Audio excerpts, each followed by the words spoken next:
This episode is brought to you by Strength Portal. You need a single software platform that enables your trainers to deliver consistent, high-quality workouts, track client progress, and scale your business.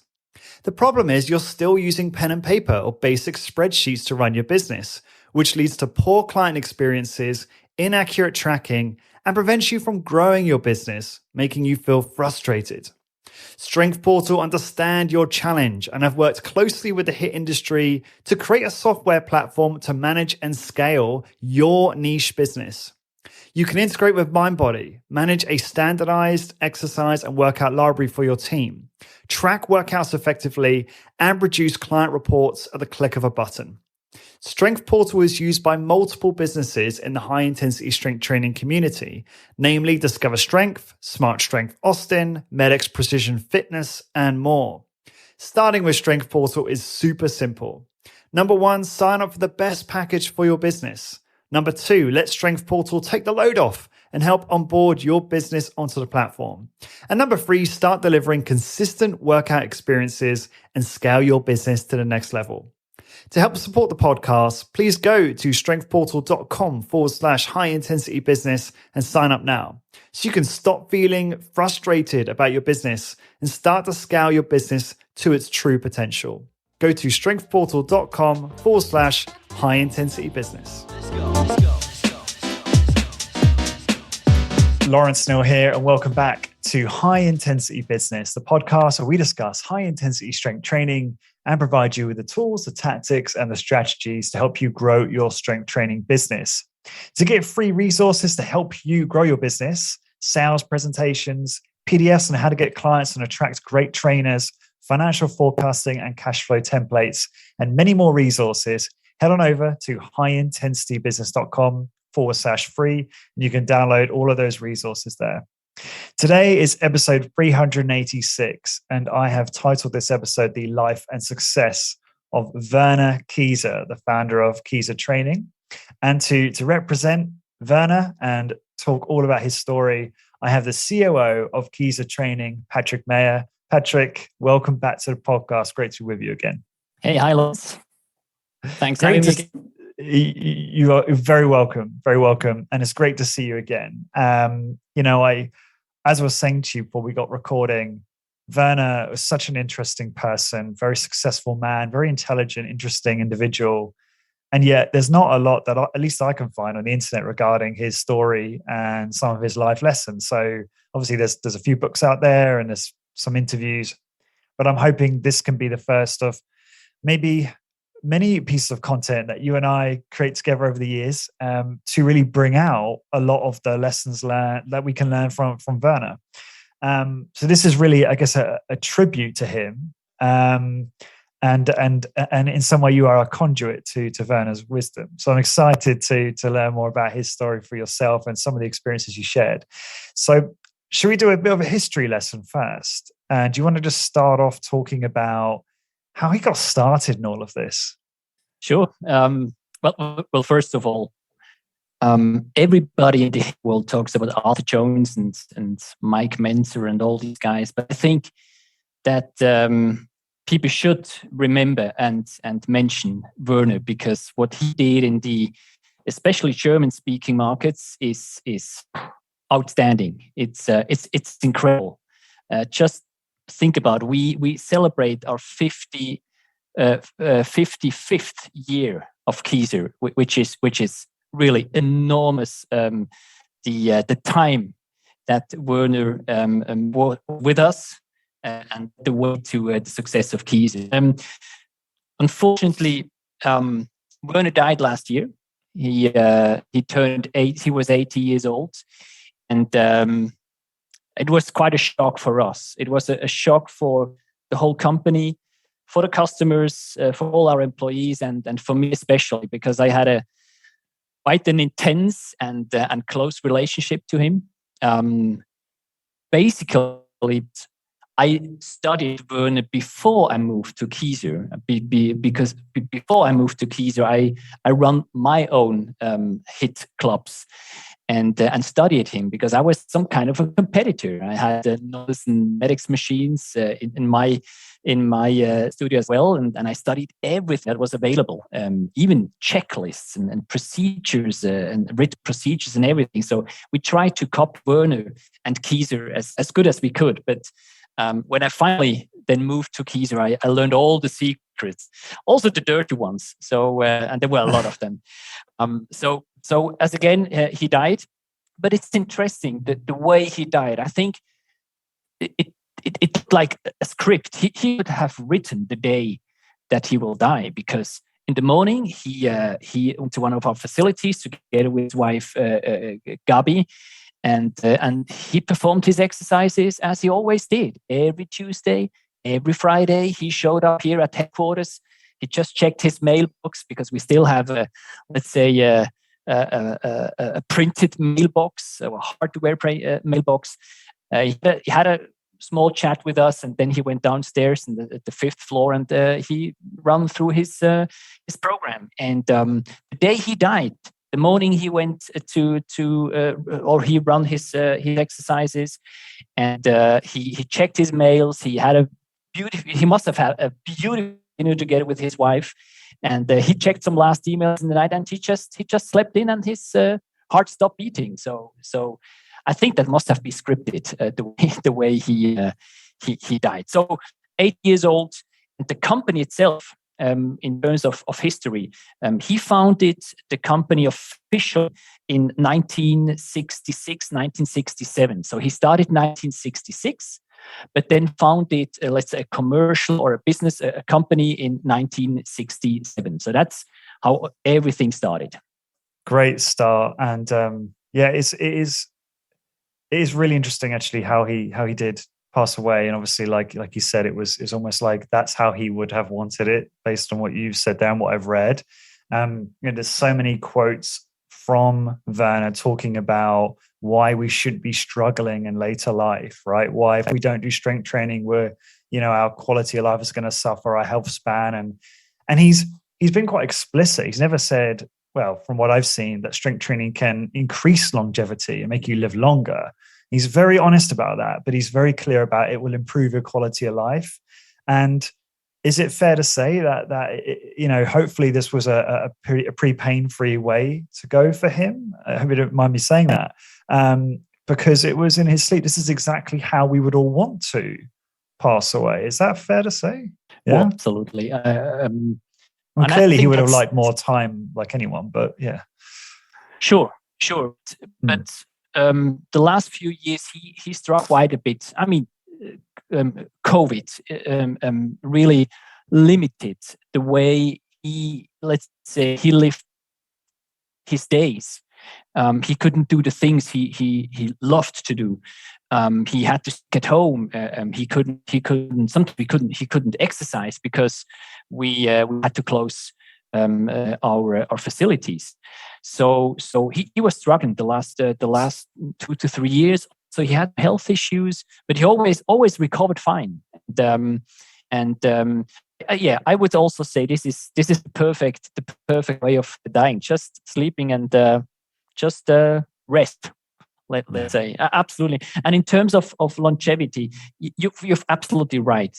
He never said, well, if you perform strength training twice a week or once or twice a week, 30 minutes hit way, it will prolong your life. So for him, it was all about the time you live, that you can live for its fullest, being active and dependent on external help. So that's exactly what he lived by, and what he gave us or teach us how we should see our world. Definitely.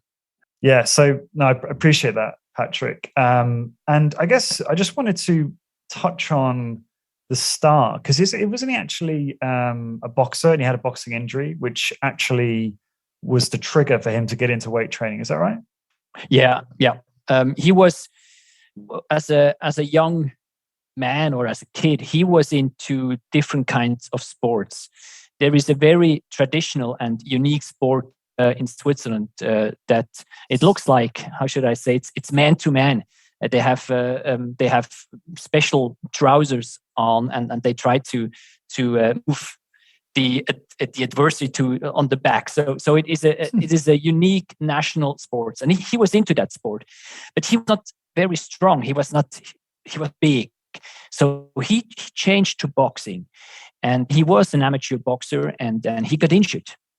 And he went to the doctor, and his coach told him, "Well, listen, now you really have to slow down. Just it will take a couple of months, and maybe you'll be able to perform boxing again, but really rest." And it was a friend of him, also being part of the same boxing club or boxing studio. He told him, no, Werner, you need to perform strength exercises and you recover quickly. So maybe it will take 3 to 4 weeks, and then you're fit again and healthy again and pain free. And that's exactly what happened. So he showed him 6 to 10 exercises. So it was a whole body program, let's say, and he recovered very, very quickly. And that was the trigger or the impulse that say, well, there's more into it. I have to dig deeper. I have to find out what happened in my body. And it was also a start where he said, well, don't trust older or anybody. Just trust you see what you experience, what you believe in. So that was the start of his career in our industry. What was he doing professionally during this time? So when he was boxing, what was his background? Was it engineering or something else that he was doing? Not at all. He was let's say a handyman. So he learned how to build furniture. So he made an apprenticeship. He never officially studied. Never ever. And that's something that looks similar to Arthur. That's one thing which they had in common. So everything they learned it by themselves. They taught themselves lessons. They read. He was a daily reader of all the different kind of books. So he learned how to weld. He learned how to drill holes. He learned how to manufacture things, how to work with glass, with leather, with plastics, with wood, with metal. So he was really already in the beginning a man that did things by himself. And I guess his tradesman skills lent themselves quite well to that journey, that new path. Absolutely. I mean, he hated not to be too political, but he hated getting, let's say, help from outside.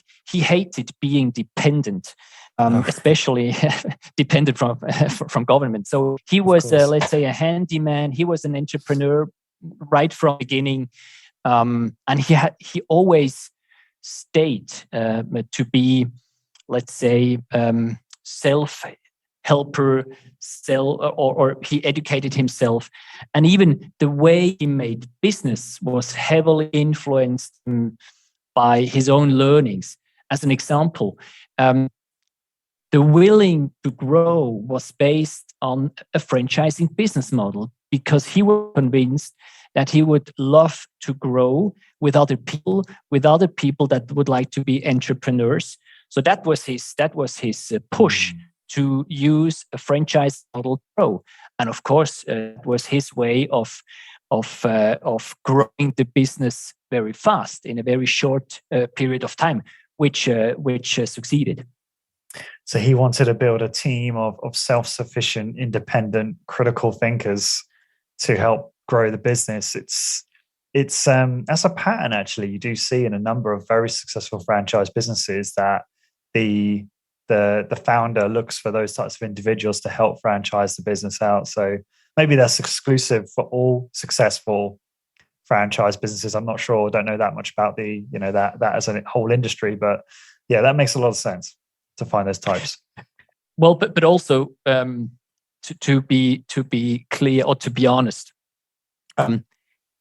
he was the one developing the whole system, the whole business model. It was Werner's ideas, Werner's convincement how a hit studio should look like, his way of selling, his way of branding, his way of writing documents, his way of doing all kinds of things. So he was really the one defining everything, and especially documenting everything. All these books that he wrote, and not only about strength training, but also about franchising, even philosophy. That was his way of making sure that someone can take the system, just execute it, and be successful. So one of the, let's say, the big strength of Kieser is that everything is very well documented, from how we pick up the phone till how we can make sure that people perform the right way in the different equipment. So that was really Werner, and he was the one. He was his brain, his way of thinking, which then of course we adapted and we learned from him, and now that's our way of running the business into the future. He sounds like, no, I love this stuff. And I have a passion for systems, Patrick, because I'm nerdy like that. So I love that. He just sounds like so multi-talented. Like, it sounds like, let me see if I'm getting this right. So the man could sell, the man had great attention to detail, writing systems. He taught himself how to engineer and design these machines, like a real polymath. It's very rare you find someone who can do all those things. Did his strengths skew in certain places, or was he actually just really good at all these things, or taught himself to be really good at all these things? Like, did he have any weaknesses at all? It's hard to say. I mean, or it depends how you see the world. Very strong and capable entrepreneurs, like them, some even love them, and some hate them. And that's, I think that's the price you have to pay. But he couldn't care less if people hated him. He was his way of doing things. He was excellent in not getting, let's say, disturbed by smaller details. He knew exactly what to do, but he learned that, and he had different mentors. And I think it's important to mention one specific person. It's in the German-speaking area of the world. There was a guy called Gustav Grossman.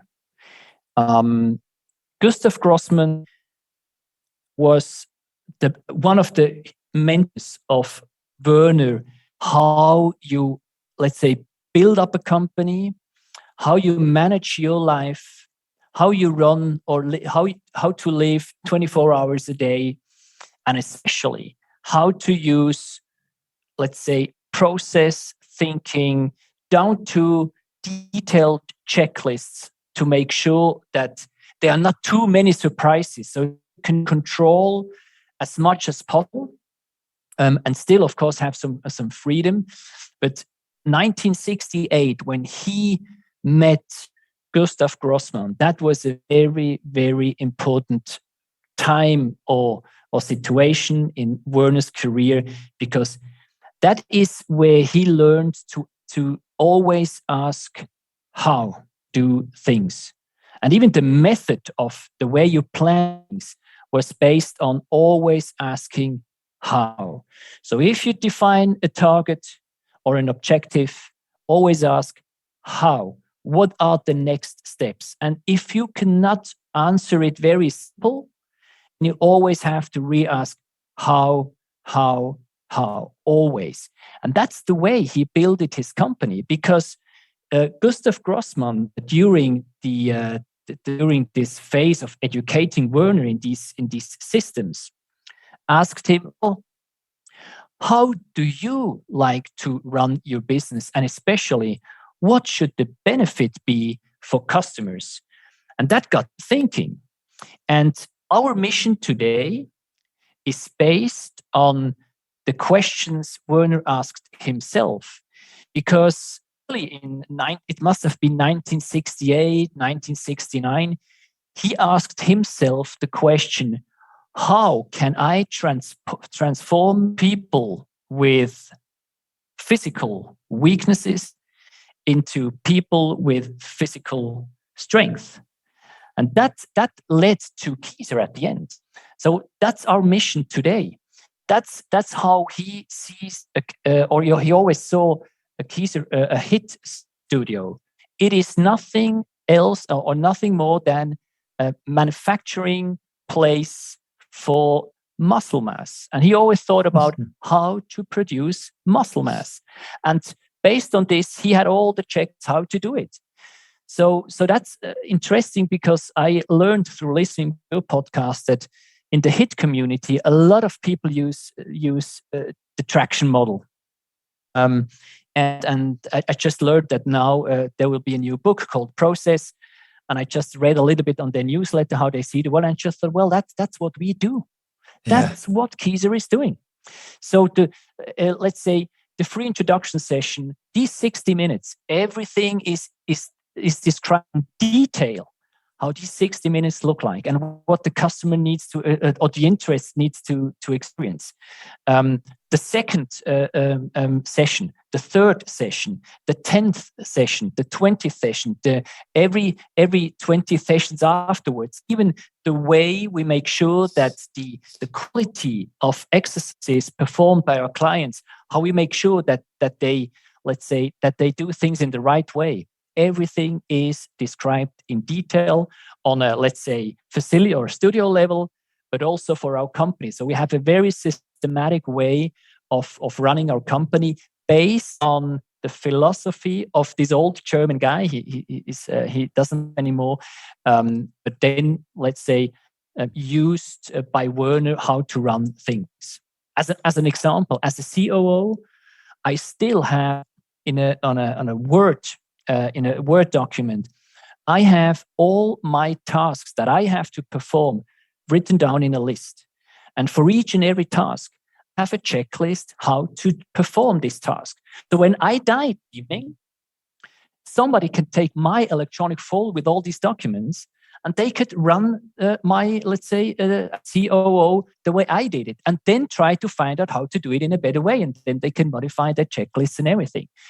That's I'm looking forward to that this book Process will be published, so all your listeners that use the traction model go more into, let's say, deeper into process thinking, because this is one of the base, let's say, the foundation, how to multiply your concept, how to franchise your concept, and how to ensure that in every facility, if there is the sign Kieser in front of the facility, that people experience Kieser in the facility. But Lawrence, you've trained in London. It's always good enough. So there you have to have a very good quality management system in place to make sure that things will be better in the future. It's probably a good time for me to say, and long-time listeners will know this, but for anyone who doesn't, the reason why this is really quite important to me is I really had my best sort of start into high intensity training at Kieser Training in London, in Mornington Crescent, when I used to live there.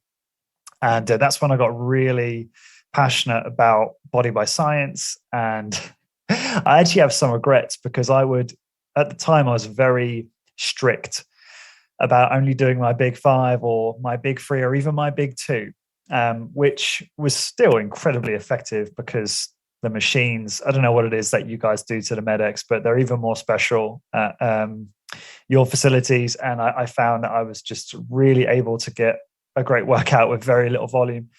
But there were so many machines that I never even used. And now I would use so many more machines. I would use your entire portfolio in your studio across 2 workouts for sure.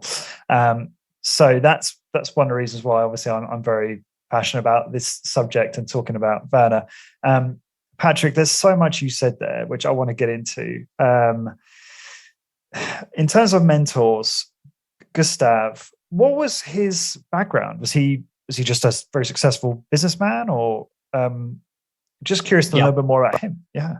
Or let's say, Gustav Grossman was the first. No, let's say in the 20th century, he was one of the first, let's say, self-development consultants guy. So I know in US or UK, I think you had Arthur Bennett was. I think it's still a fantastic document to read, How to Live 24 Hours a Day. So you had these, let's say, self-development coaches, and you had massive people doing this. So Gustav Grossman was one of them in the German region of this world. So let's say all the time management systems, they have their, let's say, their starting point. In my opinion, they had it in the literature from Gustav Grossman, and we at Kieser, we still use it. So every new employee in headquarters will be taught how to plan your day, how to write checklists, how to use, let's say, a planning procedure. So it's a certain method we try to get all our employees that they with it. Still, of course, they can decide if they would like to use it. But I have to say, I still use it very, should I say, in detail. And I always smile when I read other literature talking about how to do things, and I always think to myself, well, Gustav Grossman and Werner knew all these kind of things. So let's just do it, and let's just stick to very, very simple and easy to understand things, because they really work. So if you would have met Werner, you would have seen him walking around very small booklet with empty small papers and a pencil. And if you would allow you to have a look into this very small booklet, you would see that he would have written down all the things he would like to have performed the day, in terms of meetings, tasks, what in a very, very simple way. He would always in the evening just think about what of all these tasks did I do, and was it successful or was it not successful? Thinking about or thinking ahead, what should I do tomorrow? What can I learn? So he really taught all these lessons to us, and as I just told you, I still did the way Werner is doing it. Wow. You mentioned London, Lawrence, and I think that could lead to let's say a strategic, not lesson, but a strategic topic from Kieser. I remember listening. I remember listening to one of your podcasts. I think it was with Luke Carlson, and you mentioned, well, when I performed my exercises at Kieser London, nobody really looked so bulky, well trained, muscular, and with very low body fat. And when I listened to this, and it was a 12-hour car drive from Switzerland to Denmark, and I thought about, well, that's true, but that's that was a strategic decision by Werner to say, our target group are people that do not have a membership in any fitness club, because that's a very, very small market. That's a niche market. The huge market is the, say, 80 to 85% of the population that have never joined a gym. They do nothing. They have tons of issue after they turn 25 or 30.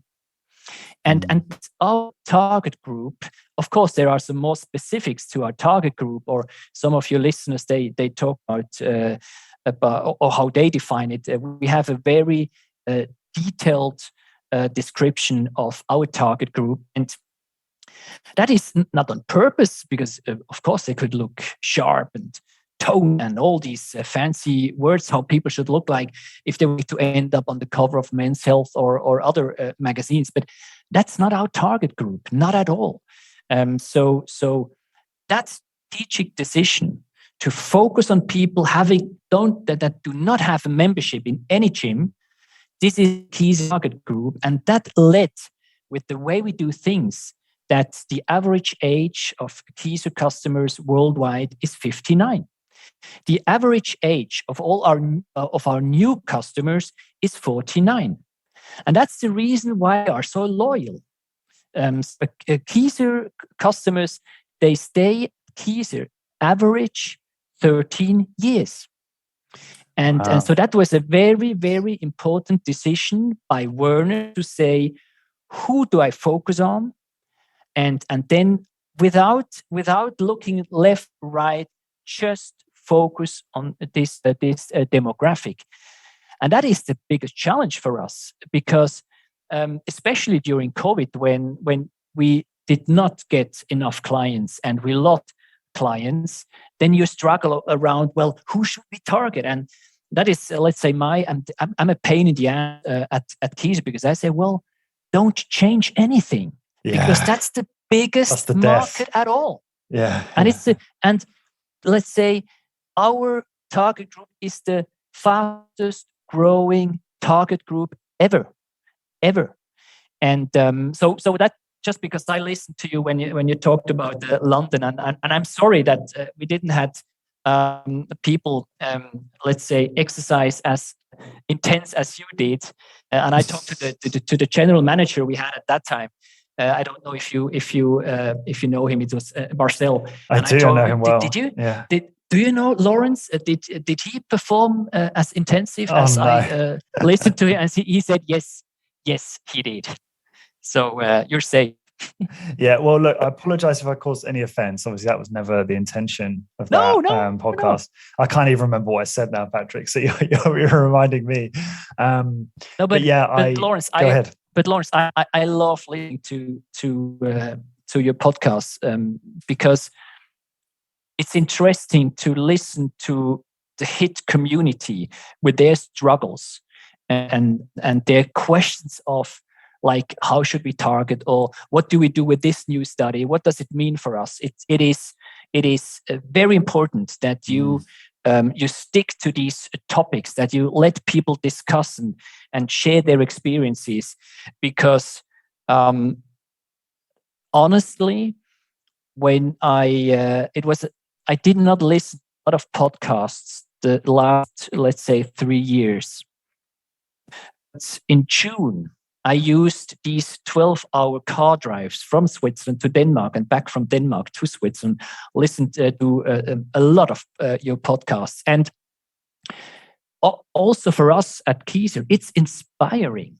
It's inspiring because the way I hear it is that most of the people that you interview, they believe in positive future using this kind of technology, using a minimal dose approach to perform strength training. That is our core belief. We believe in a fantastic future if you are able to use a high intensity training approach, maybe a little bit adapted because some science shows us, well, there's more variability, not only possible, but maybe also needed. And therefore, I think it's essential. It is of biggest, or it is so essential that you let people share their experiences, so that the HIIT business will grow, because we are convinced it has a huge future. This episode is brought to you by Strength Portal. You need a software platform that enables you to track workouts, deliver consistent high-quality client experiences, and scale your business. The problem is you're still using pen and paper or basic spreadsheets to run your business, which leads to inconsistent workout experiences and stifles your business growth, making you feel frustrated. Strength Portal have worked closely with the HIIT industry to create a software platform to manage and scale your niche business. Strength Portal is used by multiple businesses in the high-intensity strength training community, namely Discover Strength, Smart Strength Austin, MedX Precision Fitness, and more. To help support the podcast, go to strengthportal.com/high intensity business and sign up for your ideal package now. That's strengthportal.com/high intensity business. And now back to the episode. Let's go. Yeah, thank you so much. That is really lovely to hear. And I'm very flattered that you would listen to so many of my episodes. Thank you for that. Yeah, God, so many thoughts come up for me when I listen to you, Patrick. So there's one thing actually, which I just want to make sure we do get to. You talked there about, you mentioned a few of Werner's habits during this podcast so far. And, one of the habits being obviously just carry that notebook around and, he'd have his entire sort of time management system, his organizer in there. I'd love to learn, because I've been learning a lot about habits lately, as it relates to, the small habits that you have throughout the day, which, don't seem to be that significant, but when repeated over a long enough period of time, they can produce, huge outcomes. And I'd love to hear more of the sort of Werner's idiosyncrasies and unusual habits that made him extraordinary. What comes to mind for you? Well, first of all, his let's say sleeping habits. He went to bed quite early, but he would wake up during the night, and he would get up and work. So he would read, he would write, he would study, and go back and sleep again. So that's one. And the other thing is what time are we talking about? 2 a.m, or yeah? I don't know. But I know that he explained that he would wake up and work and then go to bed again. So that was one thing. But also, don't have it in front of me, but I have one paper from him where he showed me his schedule throughout the day, and you would see that every hour was planned. So it would be when he would go for a walk with his dog, because he would always walk minimum 1 hour in the morning with his dogs or dog, depending on period of time when he had 1 or 2 dogs. The time when he would eat breakfast, the time when he would study, the time when he would write and answer emails, the time when he would have meetings, the time when he would listen to the news, the time when he would read again. So it was very detailed morning, or let's say 24 hours. And again, that was based on Grossman's philosophy that you really have to manage your 24 hours a day as good as possible. At the last 10 years, he didn't have an official function at headquarters. So of course he was, let's say, the face of the brand to the outside world. He would represent us, and also the journalists. They would always like to have interviews with him. So that was one of his main tasks, just to be the promoter as the founder of the company to the outer world. When he ran meetings with us, then it was always in the morning, because in the morning he was fresh, clear-headed, and not in the afternoon, because he could be retired in the afternoon. So when we thought we need a very, let's say, difficult decision, we would have the meeting in the afternoon, because we knew, well, Werner is a little bit tired, so he would just say, let's just do it. It's fine. I believe in you. I trust you. So that would be in the afternoon. But again, his work ethic was the reason why he was capable of doing his bachelor and master studies in philosophy in English when let's say the last 20 years. So that was really impressive. Really impressive. I took this quote direct from an interview from him. Muscle work produces myokines, which are like hormones that cause long-term changes in mental condition. At age 62, I embarked on studies in philosophy and the history of science in English and completed them at age 72 while developing a group of companies. I would never have been able to do that without regular workouts. So he did that over that 10-year period. That's unheard of, right? People being able to do that have that capacity at that age. So he really walked the walk. And do you know why he studied philosophy? No. Because he tried to learn English, the English language, because he said, well, if we grow with Kieser in let's say English speaking countries or countries not speaking the German language, I need to be better in English. And then he started here in Zurich having let's say evening courses, and he was so bored, and he said, well, there needs to be another way. So he took the most difficult way, studying philosophy in English. So he subscribed to one of the open universities in the UK, and he studied philosophy. And his main goal was to be better in the English language. So just find a topic you're really interested in and learn the English language through that topic, basically, is what he did. Yeah. And you know, there is a German writer, Bertolt Brecht. I don't know if you know him.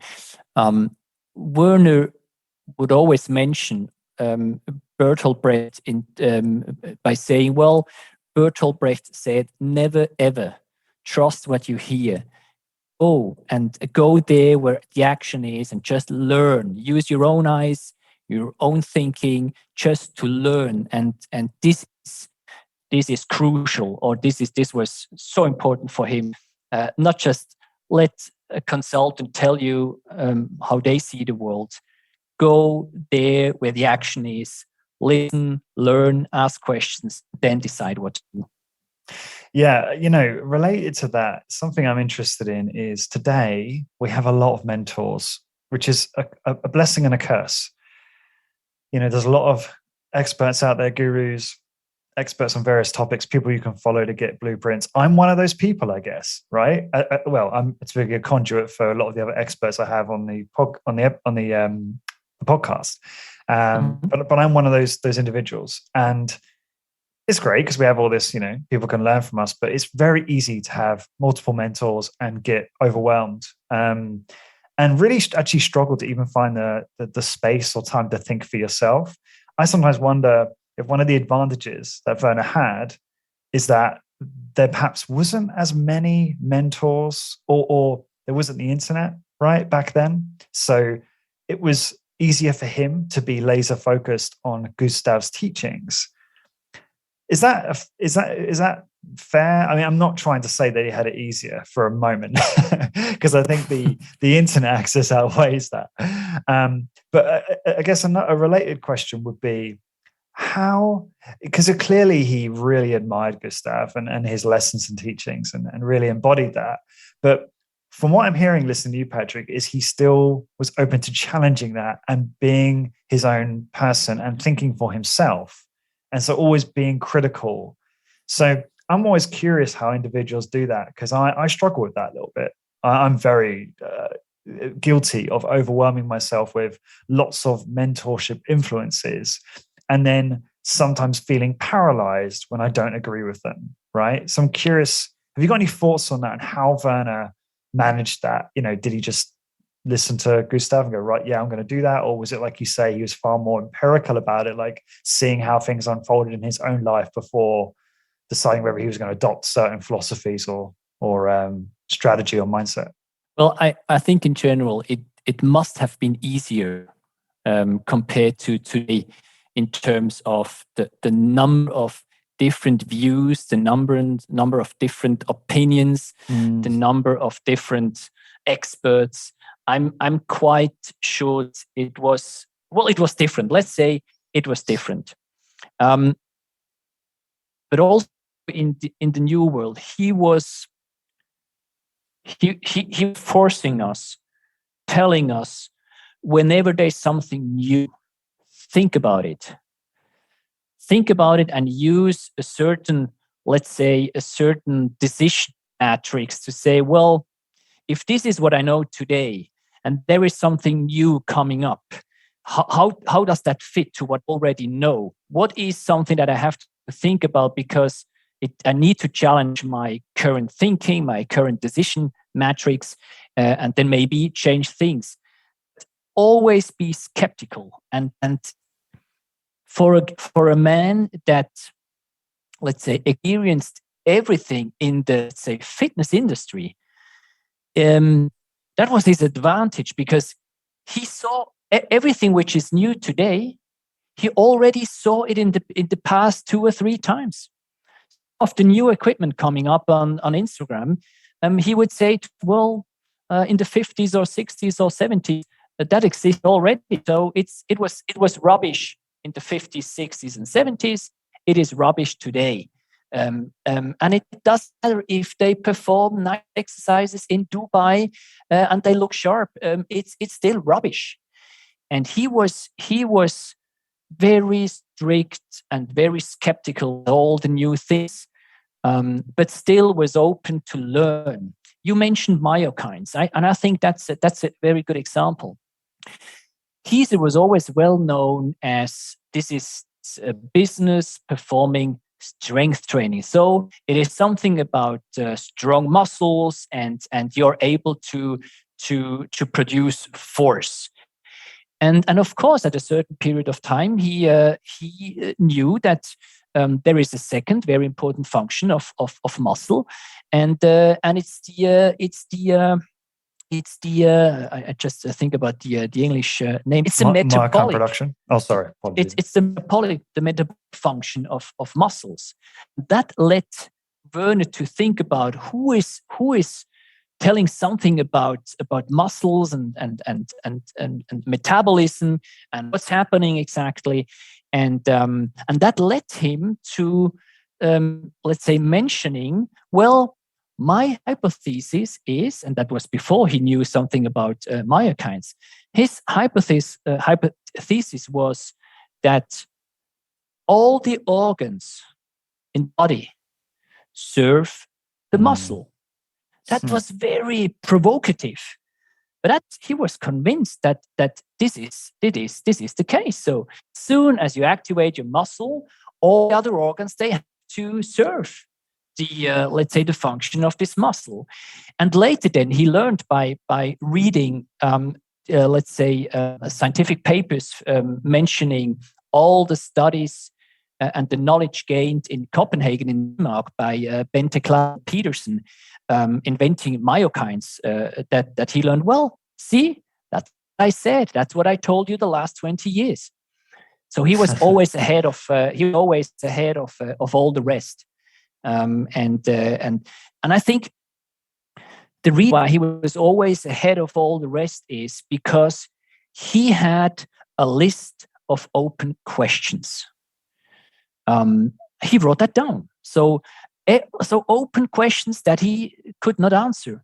And he took them one by one, digging deep into literature, talking to people and finding out, well, what's the answer? And that led Werner to build up our own R&D department. By the way, we just celebrated the 12th anniversary, having our own R&D department. And that was the reason. And again, with his way of this, let's say, method to use from Grossman, he had this list of open questions.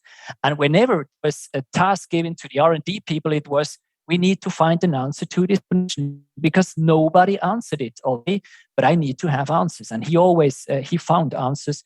And as I just told you, the whole myokine thing, that was on his mind way earlier than what was the original question? Like how? So he knew somehow that strength training helped all the other organs and tissues in the body, but he didn't know the mechanism. So what was the open question? Like, how does strength training improve all the other organs? Was it something like that? And then that only got answered by Bente's research. Yeah, exactly.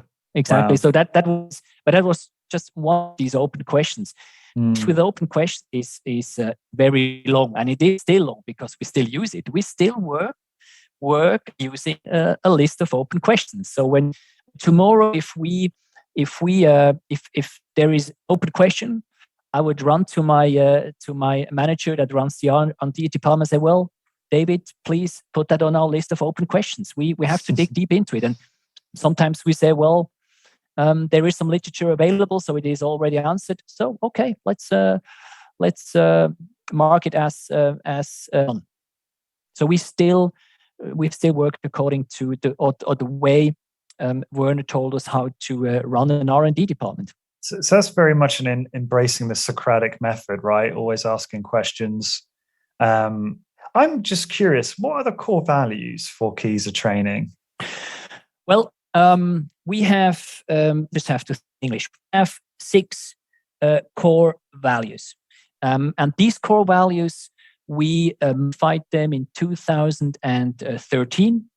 And we find these core values, they are written down so that every employee can read and learn them when they start at Kieser, and always have a look at it in terms of what are values, what are our guiding principles. And all these values are not only written in one sentence, but they're also explained, and also some recommendations how you could work, live according these values for the different functions. Being a trainer on the in the facility, being, let's say, a middle management manager here at Kieser. So I'm just trying to translate them, because I only have it. Sorry, I caught you on the spot on this one. Just very curious. So the first one is convince customers are our target. So that's number one. The second one is passion makes us strong. The third one is everything based on science and it gives us credibility. Fourth one is everything we do is based on commitment and purpose. The fifth one is, now I don't have the word in English. You can skip it if it's easier. Yeah, well, it's called Mut in German, but I'll find a way. I find a word. And the last one is team spirit is what moves us forward. So it's let's say a very well translation, but to just tell you, we have 6 core values, and they are the guiding star for the way we do things and the way we behave. Yeah. I'm not surprised to see the mention of a scientific focus being around credibility.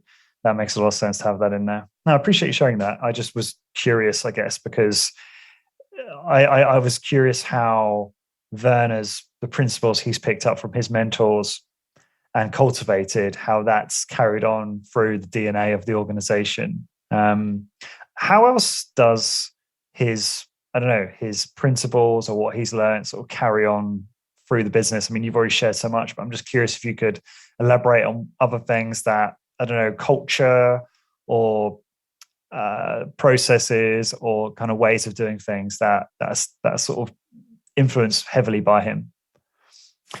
I would love to go back to documentation. For him, it was elementary that you have a clear strategy. And strategy for him was how to gain market share. So he took it from, let's say, the definition of strategy based on, let's say, the late army commands. There is a, let's say, a German general called Clausewitz. He was leading all, let's say, most of the German-speaking countries, but also worldwide, the way you think about strategies and tactics, how to perform in wartime. And Clausewitz had a certain definition of what a strategy is, and Werner used it to say, well, if countries like to gain new territory, this is like getting more market share. So he used this analogy from military army for marketing. So for him, strategy was a hell lot about marketing, and that's an interesting point of view. And there are several books that you can read about analogy from military thinking, strategic and operational and tactical thinking to marketing. There is a nice book, but it's an old one from Al Rees. He's the one that that invented the word positioning. He was, by the way, a very interesting book, and he wrote also a book, "Marketing as Warfare" or something. As an army officer of the Swiss Army, of course, I love reading this book. But you have to be, say, not everything is true what they write in these books. But again, so strategy for him very important, and we still have a very clear strategy written down, available for all the, let's say, for all the management people, for all the employees, where values are just one part of it. But this is important for us, and for him that's the guiding star.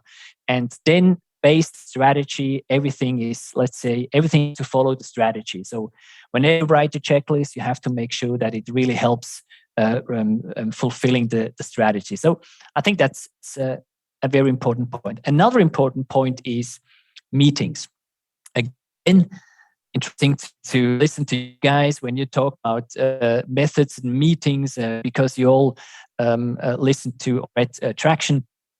Werner would always say the best thing is the one that you don't have to do or to perform. So be really, let's say, skeptical about all these meetings.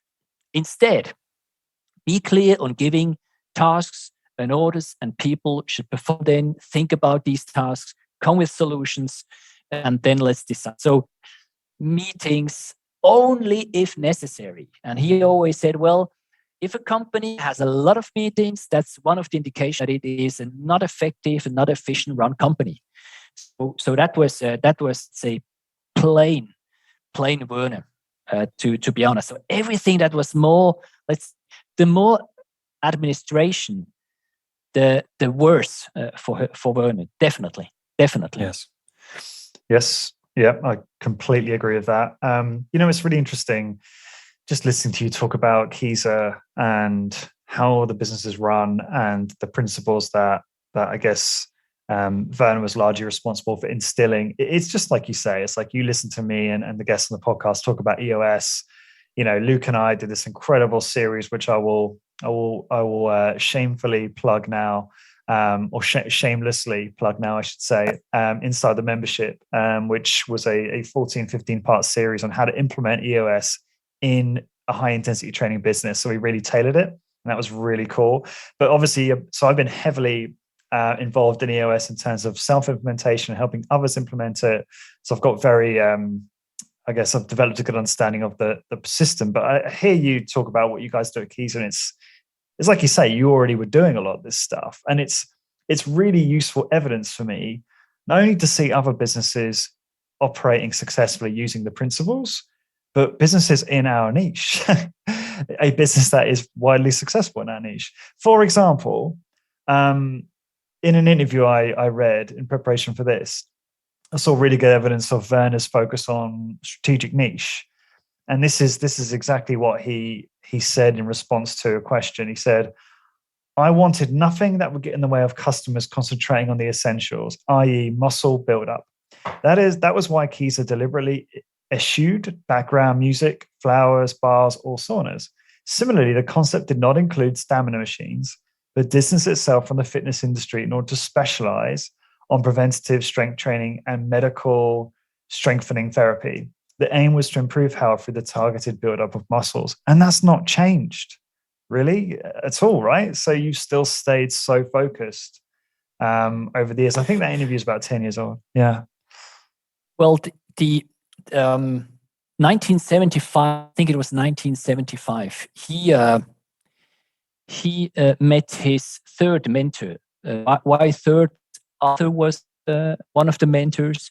I talked a lot about Gustav Grossman, and then there is a third person that I would like to mention, because the strategy of Kieser was heavily influenced by the thinking of a guy called Mewes, a German guy. Sorry for all the English speaking list, but he was doing ads in newspapers, and the ad had one headline. It's called "Your Strategy is Wrong," and Werner read that headline in a German newspaper that your strategy is wrong.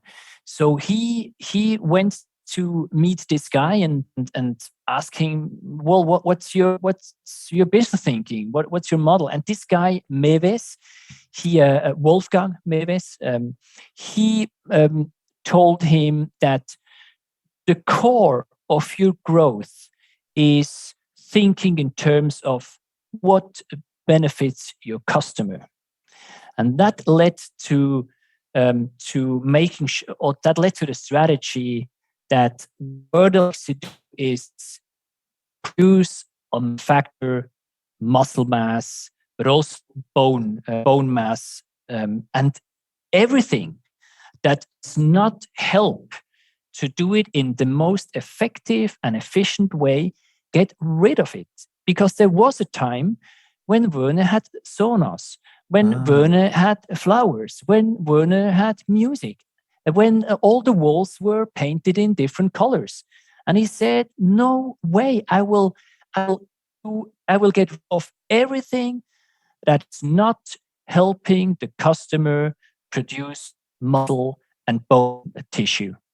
And that led to the concept we have today. That's the reason why all the walls are in one color. That's the reason why we have no pictures or diplomas or whatever on the wall. That's why we've written down in our standard operation procedures, you're not to put things on the wall. That's the reason why we have nothing what a typical gym has. And that was a very important phase of building up the strategy of Kieser as we have it today. But that also led to implement certain methods and tools to teach all the new clients.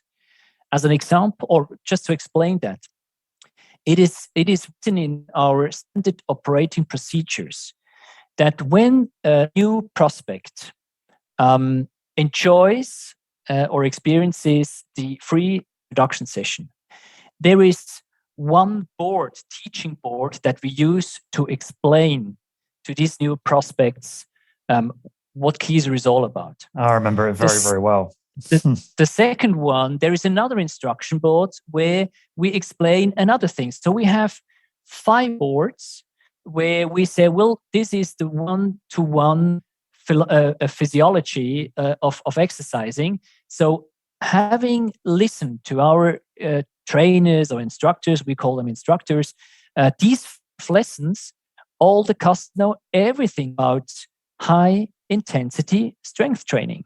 So that was Werner's way of, you have to teach your new prospects, because if you don't do it, you will lose them. And I learned from Luke in one of your podcasts that they will lose in this, let's say, personal training business model. You lose them until the 22nd session. And if you don't do that properly in a very standardized way, you lose your clients in a business model like we run, because we have a membership business model where everything that we do is based on Werner's, let's say, philosophy of, after 10 to 20 questions, people need to know why they do it, and then they do it on their own. And then they stick, as I told you, average 13 years at Kieser.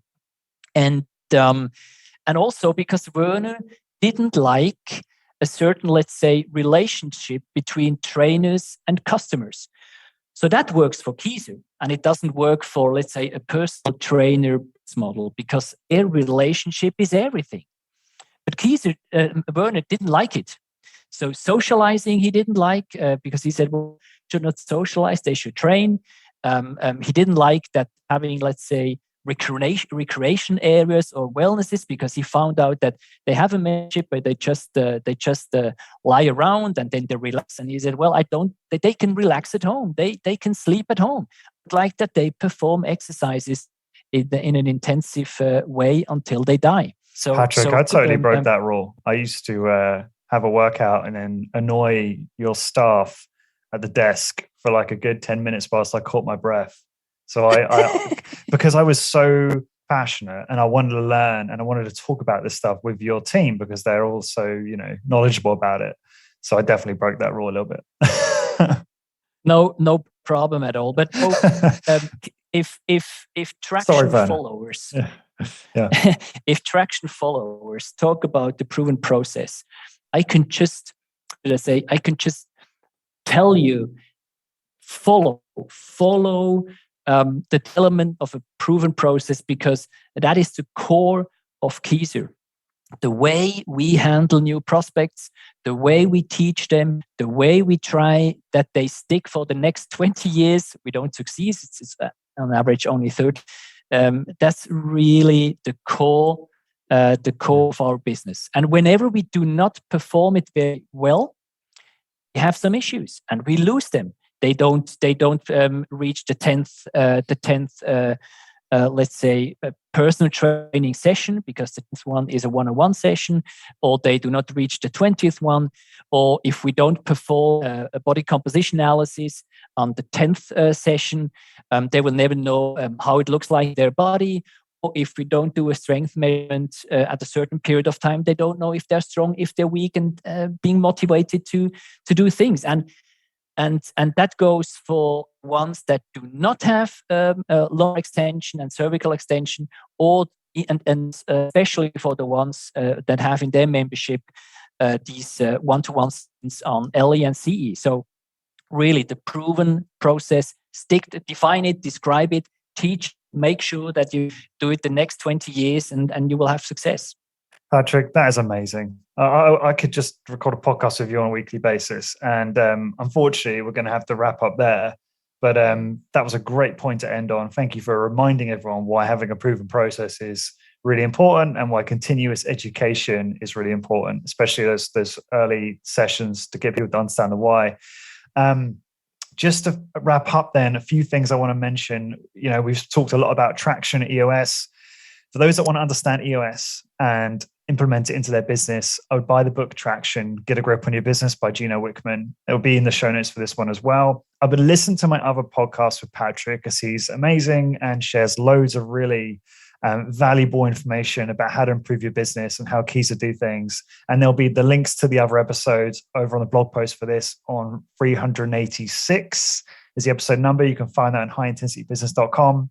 And also, lastly, to get free resources to help you grow your business. That includes free sales presentations, PDFs on how to get clients and attract great trainers, financial forecasting and cash flow templates, and many more resources. Please go to highintensitybusiness.com/free. Patrick, what's the best way for the listeners to find out more about you and Kieser Training?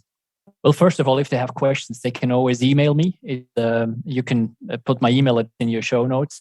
And then, of course, it's our website. It's Kieser, KieserTraining.com.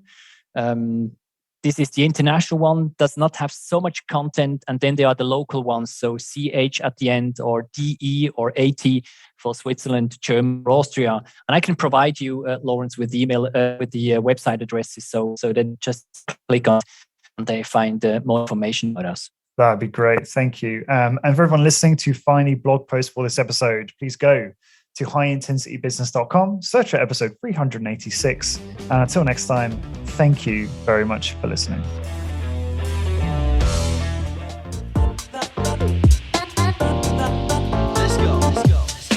This episode is brought to you by Strength Portal. You need a single software platform that enables your trainers to deliver consistent, high-quality workouts, track client progress, and scale your business. The problem is you're still using pen and paper or basic spreadsheets to run your business, which leads to poor client experiences, inaccurate tracking, and prevents you from growing your business, making you feel frustrated.